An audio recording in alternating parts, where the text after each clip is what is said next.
So today I want to talk about a little bit different topic since Sue is not here today, and we are going to cover something different. So, a lot of the times people are sometimes interested in trying the new modality, right? New kind of stuff like astral projection. And this is something my guide was talking about. I had an opportunity to practice on this last night.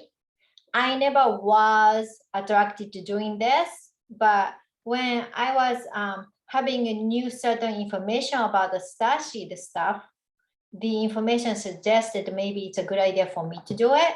So since I don't reject a lot of stuff, I at least tried once to see what's up, right? So I tried yesterday. Of course, it didn't work. And then after that, I spoke with Astral. I'm a clear audience, so I can talk to Astral without channeling. So I asked Astral, hey, what's up? And then I wanted to have some clarity on my information I got from the book I read. And Astral was saying, when a person or some information is trying to put you in the certain box, doesn't matter what box it is, right? And then that's a human way of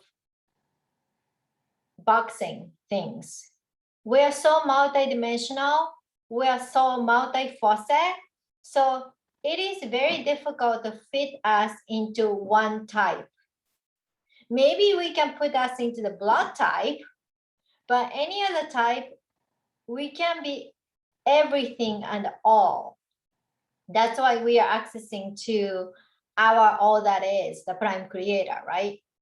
So anyhow, so according to Astral on astral projection, astral projection, if you guys don't feel like doing it, don't do it. Just because this is a spiritual stuff and then maybe you want to try it, don't. The reason why I'm wary about doing astral projection, because number one, unless you have a super high frequency of your vibration, like a Jesus level, which I haven't met in human being, except I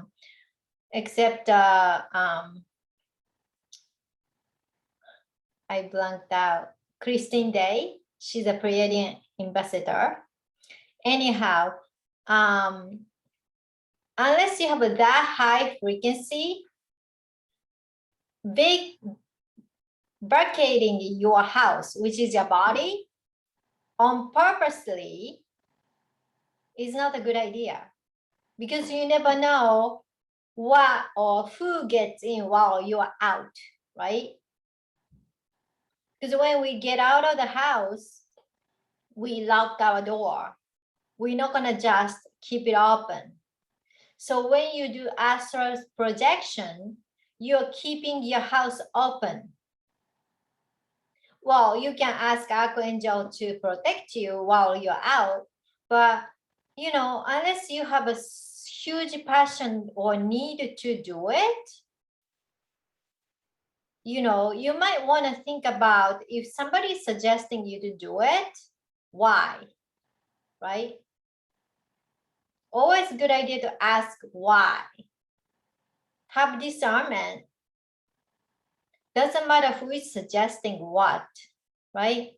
So especially when vibrational level is not that high yet, even after spiritual awakening, as a starseed or light worker, it's not a good idea to keep your house open.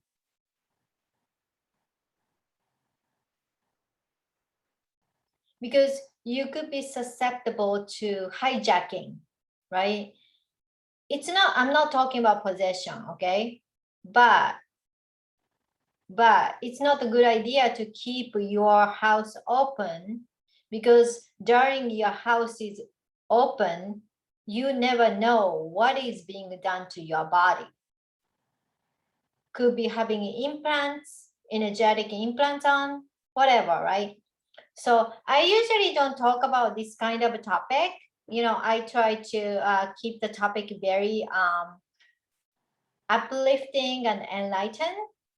But this is something I wanted to bring into the, awareness. If some of you guys might be interested in doing it, or like by practicing it.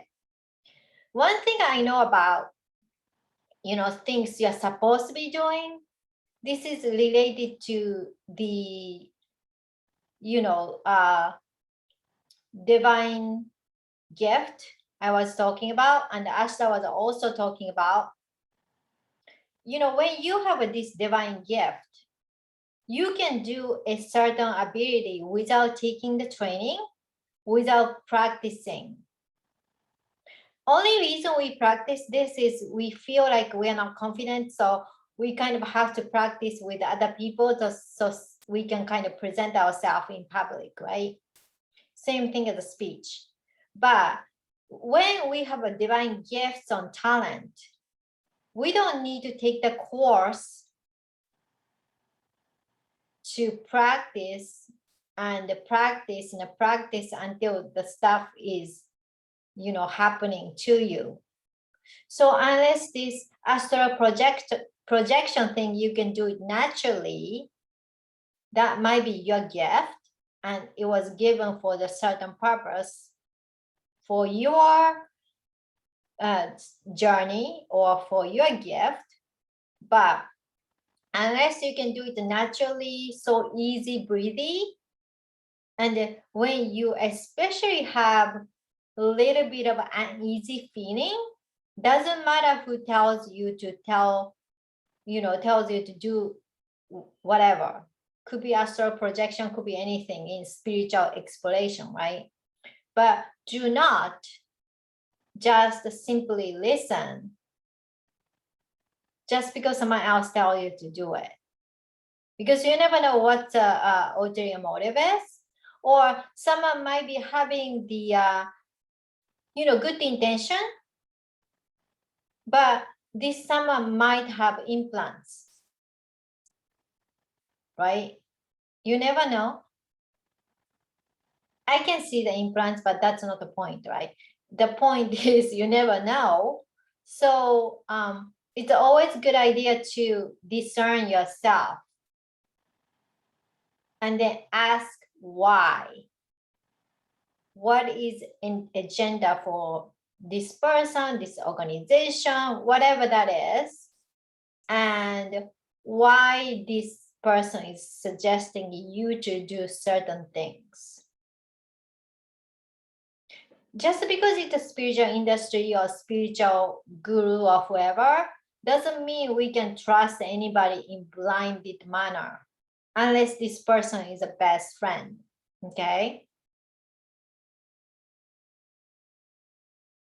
So, because, we have free will.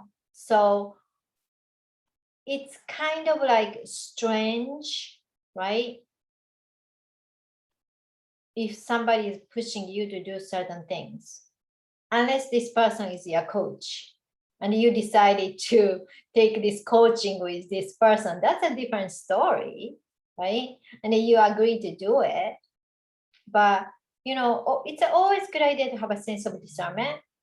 And like, according to my knowledge about astral projection, unless you have protection, energetic protection around you when you are vacant, it's not a good idea.